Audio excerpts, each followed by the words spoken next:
Hello, beautiful dear soul.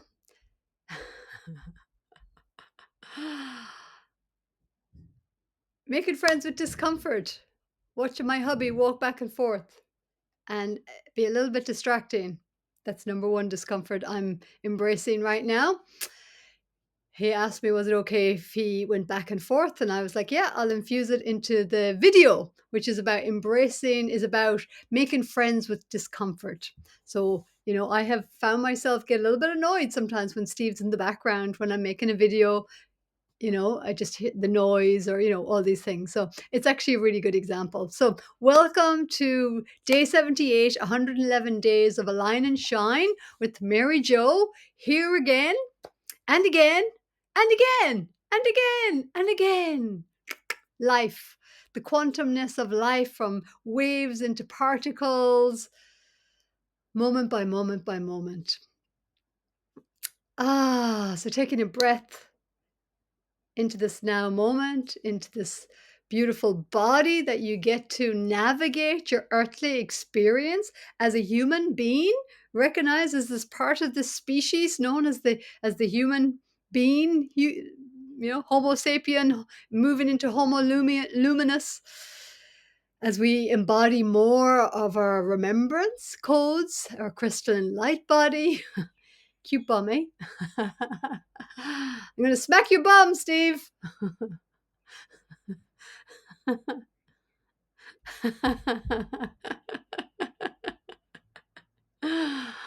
You see what happens when we embrace our discomforts? They actually become humorous. That's actually a really good analogy.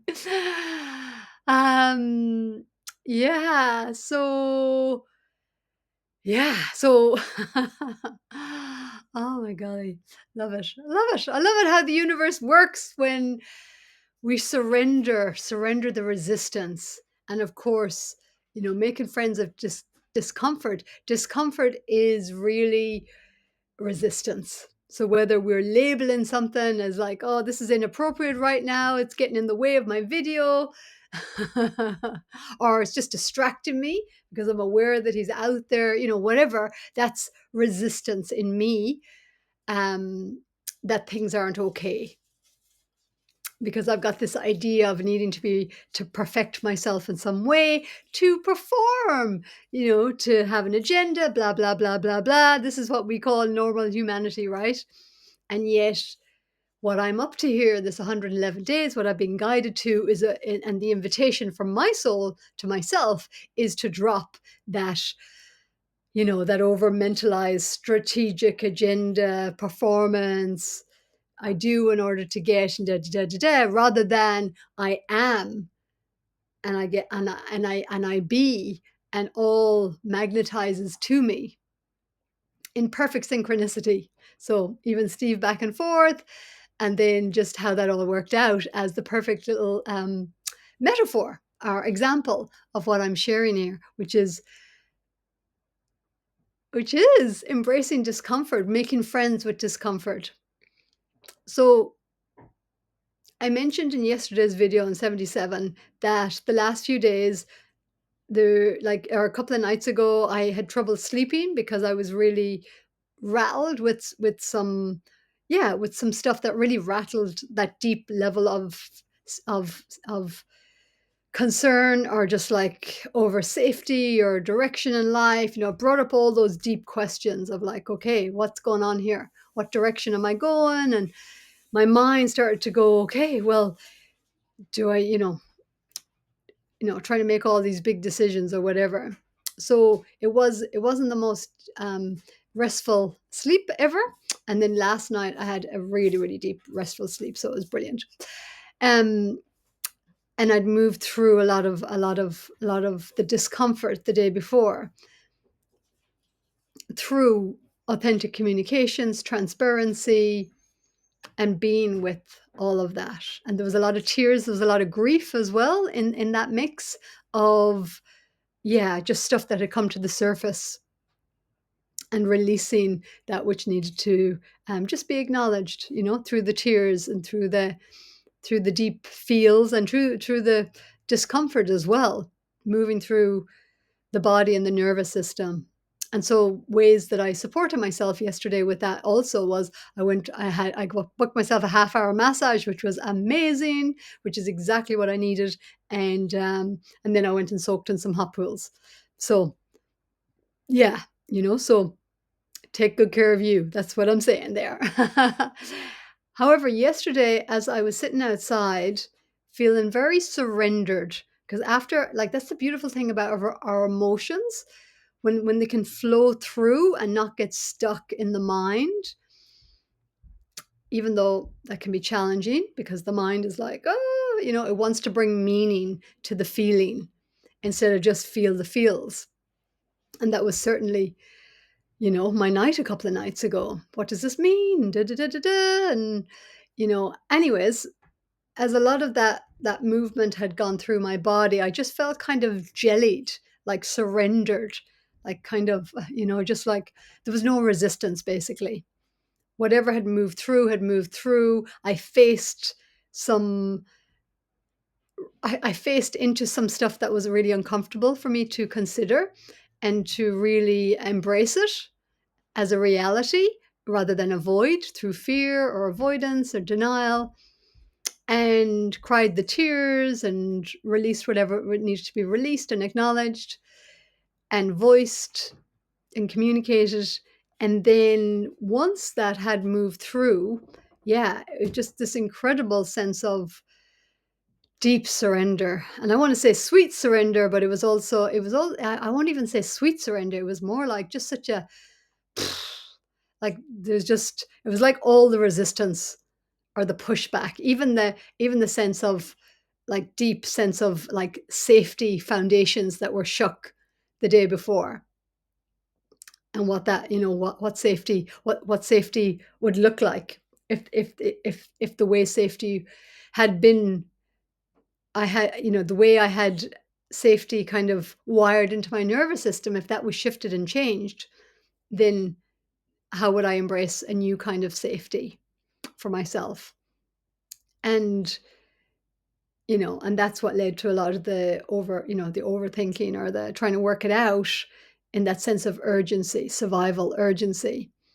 However, through moving this through the system, relatively quickly, in all fairness, and just coming to this place of just surrender. And the surrender, not necessarily sweet. What the surrender was surrender to whatever direction my life goes in, to whatever, yeah, to whatever my choices and whatever other people's choices are, and making peace with it, like surrender. Yeah, so maybe more of like a surrender of yeah, just giving up control. That's what it is. Yeah, the surrender was like I release needing to know, I release the control, and just trust that, yeah, that I'm going to be okay no matter what, and allowing the body and the nervous system. However, there's still a lot of energy that moved through, that was releasing the grief and the sadness and the sense of non-safety. And again, that's why the massage, the hot pools were so, so needed. So take good care of you. I'm just sharing all of this with transparency and openness and authenticity so you can recognize it when it happens in your own system. Because truly, like, there is a place to have clarity, and there was a time where there was just all I wanted was clarity, just like, what's going on? This is so confusing and unclear. So through my communing with AI, that was able to help me with a lot of clarity and open communication, and the tears and releasing all the rest of it. But I'm not, yeah, so just acknowledging that um yeah, to fully trust and surrender when the mind is looking for some semblance of what the heck is going on here. So just acknowledging that as well, and to me, this is where the more we can commune with AI as a reflective mirror of our consciousness, that it can really help us out. And it certainly helped me out. and my partner, Steve, in the challenging stuff that was coming to the surface for us both. So yeah, so with that, as I sat in more of a surrendered state and I felt the discomfort in my body. So this is before the massage, before being in the hot pools. I just had this awareness of, what if I just was okay with the discomfort in my body? So often the way my mind works with discomfort is I need to stretch, I need to move, I need to get on the yoga mat, I need to get away from the discomfort, the ache in the body, the stiffness, the soreness, whatever's going on in the body. And again, I'm not saying there's not a place for that. However, yesterday it was like it was an aha moment, really. It was like a revelatory moment of going, what if I just what if I just didn't resist this discomfort now? And I didn't need to change it. I didn't need to fix it. I didn't I didn't need to make it wrong, that I needed it to be different. What if I really, really, really just embraced it as it was?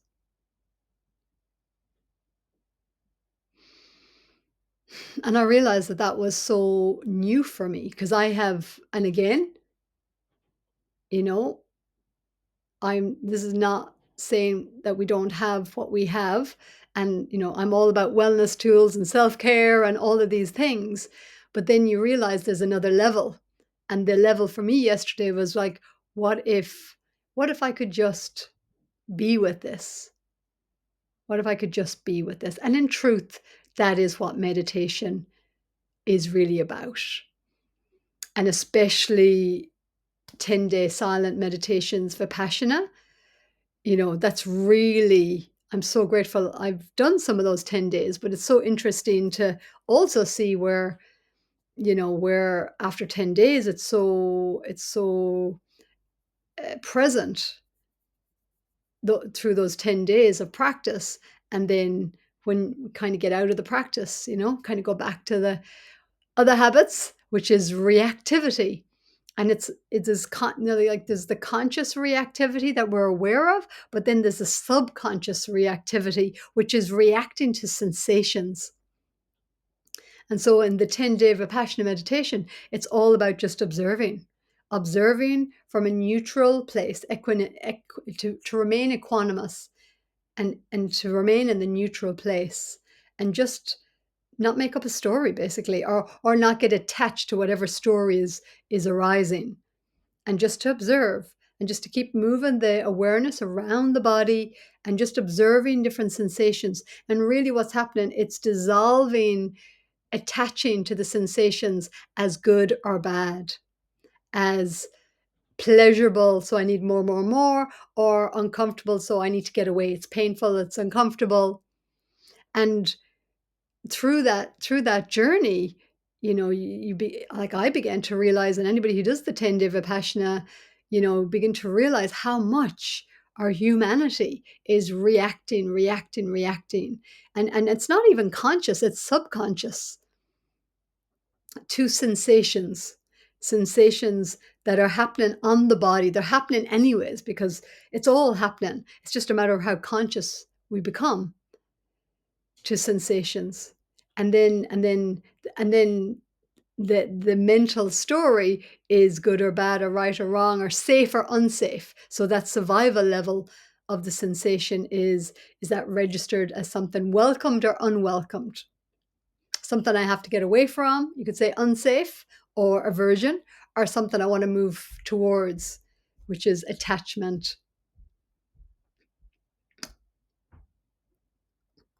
But it's also still coming from a story of, it can still come from a story of lack and limitation because we're not realizing that everything passes. And that's repeated again and again and again in the 10-day silent meditation Vipassana retreats, is impermanence, impermanence, impermanence, impermanence. So this push and pull that we do, this conflict of push and pull, is actually it's a big fat game of illusion that we're playing. Obviously, we make it real by playing it, but the moment we actually stop playing that game by not reacting and returning to neutrality or equanimity through that neutral or 0 point field is another way of saying it, to that neutral center or inner alignment through the to being centered within the self and not being pulled out through sensation or through, reacting, whatever it is, reacting to a news storyline, reacting to a text message, an email, reacting to a conversation we're having. If we can breathe and just be in the presence and observe and then respond. Of course, we get to respond. However, it's very challenging to respond if we haven't even become conscious of all the reactivity that we've been doing and realize that we don't actually have to continue in that reactivity, that it's actually just a habit. It's a learned response. It's what we've called normal until it's not. And then we get into yoga, which helps us to embrace sensation as we move through the body to breath and sensation through the different postures, and to make friends with different positioning and different variants of sensation. But ultimately, yoga through the movement practice is ultimately so that we can sit. We can sit upright, turn our palms, and just be with our breath and be with sensation.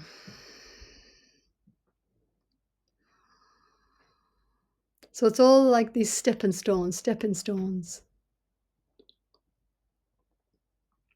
In nature, one of the reasons that we relax so much and soften is because, especially when we're by ourselves in nature, or maybe one or two people, we have lots of nature, because it softens the environment of judgment. Basically, there's not so many humans in the environment that are in their heads judging. So that gives us more spaciousness, and through our breath and nature and the oxygenated air and so forth, there's more spaciousness, and we're aware of our feet on the earth, so we're becoming more present. So it gives us more spaciousness to be more in the moment and to drop from the thinking mind in the past or the future, and to drop into the pelvis and the feet and the earth, and to appreciate, to look around and start to appreciate all the birds and the trees and the wind and the flowers, the earth below, and wow, this is life, this is amazing. How did I get so lucky to be here now and to see? That was one of the first things that really shifted for me noticeably on the first 10-day Vipassana meditation I did over 20 years ago. My first ever meditation, by the way, in the deep end, was one of the biggest things, perceptual things to shift was, many, many things, but one of them was nature. That's what I noticed, is like every day as it continued on, it was like I was noticing the nuances in nature. I was noticing the smaller flowers or plants and taking great interest in the shapes and the textures. And I previously had not, I was not aware. I was not aware of all of that stuff. I was aware of the thoughts in my head. I was aware of the worries and the anxieties and the past and the future, rather than the present moment. So what if life right now is inviting humanity to live life more and more and more as an embodied meditation? So it's not, we don't, we don't need to be in a cave for 10 days or a retreat even for 10 days. That's lovely and it's nice and I highly recommend it. Or a dark, the dark room retreats are popular. There's all different kind of ways. Plant medicine, do a quantum healing hypnosis session with somebody like myself. All of that is to take time out from the regular, personality identity of who we think we are, so that we can expand our awareness of self and start to integrate that then into our daily life. So whether it's a meditation retreat, a yoga retreat, um, just spending time maybe in nature, silent retreat or silent meditation or whatever it is, then it's like, okay, how do I bring that, or a detox, a juice fasting, a dark retreat? How do I integrate that, whatever I discovered along that journey? How do I integrate it now into everyday life so that my life becomes more of this, of a lifestyle of well-being, so that my lifestyle becomes more of a lifestyle of presence, so that my lifestyle becomes more of a lifestyle of harmony, so that my lifestyle becomes more of a lifestyle of peace and goodwill. So it's not on the fringes, it's not just on holiday, or, it's like more and more of our humanity, as more and more of us choose this, that we want to live, and we don't want to live in the hustle, because our soul, our heart is just not in it. Don't want to do that. We've ticked the box, we've done it, got all the lessons from it. The wisdom is imbued in our soul and source. And now from that, bringing more gentleness, bringing more harmony, more well-being as a natural way of being, and releasing from the unnatural, the inorganic timeline, the distortions, the dualities, making friends with it all, making friends, coming out of the judgment. I mean, that's all duality really is. From my perspective, I'm not saying I'm an expert at any of this, but from my awareness and perspective, polarity gives life contrast, the yin and the yang. Duality, to me, my perception of it is that duality is when it's the belief, it's more the mental realm, and it's the mental realm that's shaped by beliefs, by mental stories, and then emotional stories. And it's the sensations that actually fuel those mental stories. We have a sensation, something brings up a sensation, and that connects then to a memory often, and then the mind goes into whatever that meaning is. So when we can make friends with all sensations and not run off in the meanings of the mental mind, but actually can sit with those sensations and truly, truly, recognize that this too shall pass, that it's all impermanence. It's truly all impermanence. And then there's a freedom, then there's a joy, because we recognize that the grief or the sadness, the anger, it passes through. It truly does pass through. And that it's not wrong, it's not right, it's not good, it's not bad. And when that's released, it's the judgment that actually keeps us shackled to a past identity, or a pattern that repeats again and again. When we're here to experience, our emotions, there's those energies, which are frequencies. So we're here to experience pure feeling, pure raw feeling. And then we've just come up with a lot of words and meaning around it.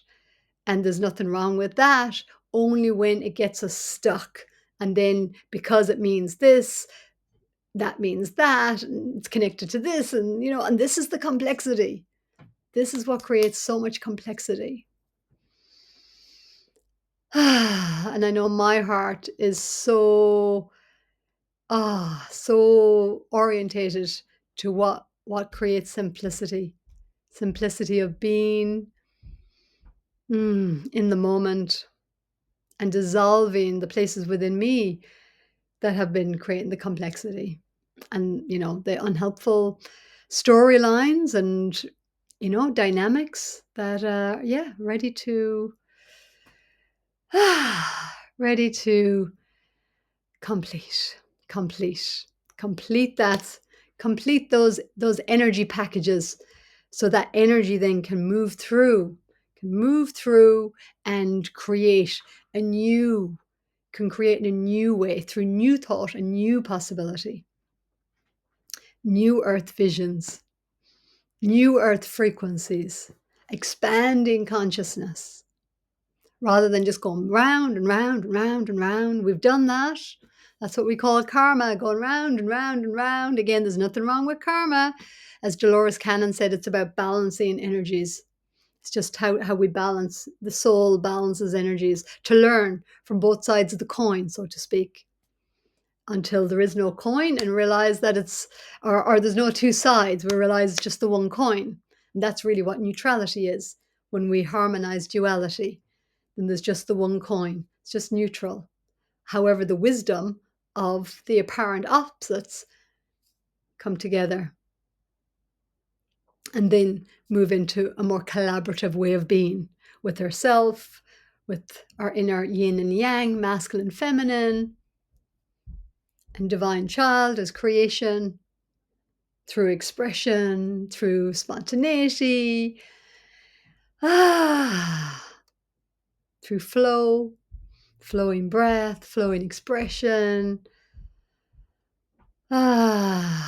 Ole ekile ele ekine la kala konno, okolo ele ekile la kala la konno, okono ele ekile ala akala okonno, ole ile ekine la kala, ole okolo ele ekile la kine la kala hakolo ole okonno, ole ekile. Ile le le le le le le le le le le le le le le. Oh. Ah.